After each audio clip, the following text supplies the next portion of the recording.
अवधूत चिंतन श्री गुरुदेव दत्त. नमस्कार. अल्पनीता शोमध्ये तुमचे स्वागत. मागच्या पार्ट 33मध्ये आपण होमोफोन्स शिकलो होतो. आजच्या पार्ट 34मध्ये आपण वाक्यात SEEM सीम किंवा सीम्सचा उपयोग कसा करतात ते बघूयात.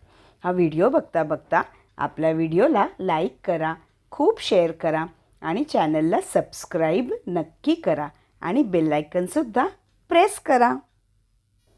तर सीम किंवा सीम्स म्हणजे दिसणे किंवा भासणे. म्हणजे we can not check our guess right way, so we use seem or seems.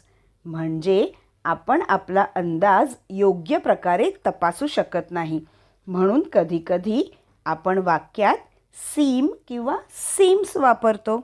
ठीक आहे.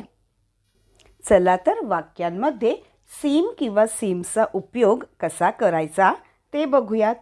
तर पहिले वाक्य आहे, it seems the police are looking into the matter. म्हणजे पोलीस या प्रकरणाचा शोध घेत असल्याचे दिसून येत आहे. ठीक आहे, म्हणजे आपला अंदाज आहे. ओके. चला तर दुसरं वाक्य बघूयात. She seems like a nice woman. म्हणजे ती एक छान किंवा चांगली महिला दिसते. Next, you don't seem to be very happy. म्हणजे तू फार आनंदी दिसत नाहीस. पुढचं वाक्य घेऊयात. It seems that she is sick. म्हणजे असे दिसते की ती आजारी आहे. Next, it seems that the restaurant is closed today. म्हणजे असे दिसते की आज रेस्टॉरंट बंद आहे. पुढचं वाक्य बघूयात. She seems better today. म्हणजे ती आज चांगली दिसते किंवा चांगली दिसत आहे.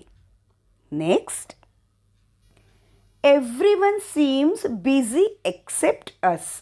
म्हणजे आम्ही सोडून सगळेच व्यस्त दिसतात. Next, it seems that there will be a heavy rain today. म्हणजे आज मुसळधार पाऊस पडेल असे वाटते. तर मित्रांनो, अशी ही सीम किंवा सीम्सची वाक्ये इंग्रजीमध्ये बहुतेकदा वापरतात.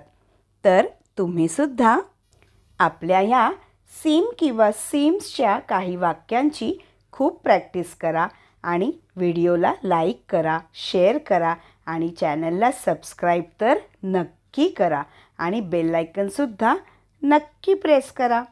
तर पुन्हा भेटूयात आपल्या अल्पनीता शोच्या पार्ट नंबर 35मध्ये. धन्यवाद.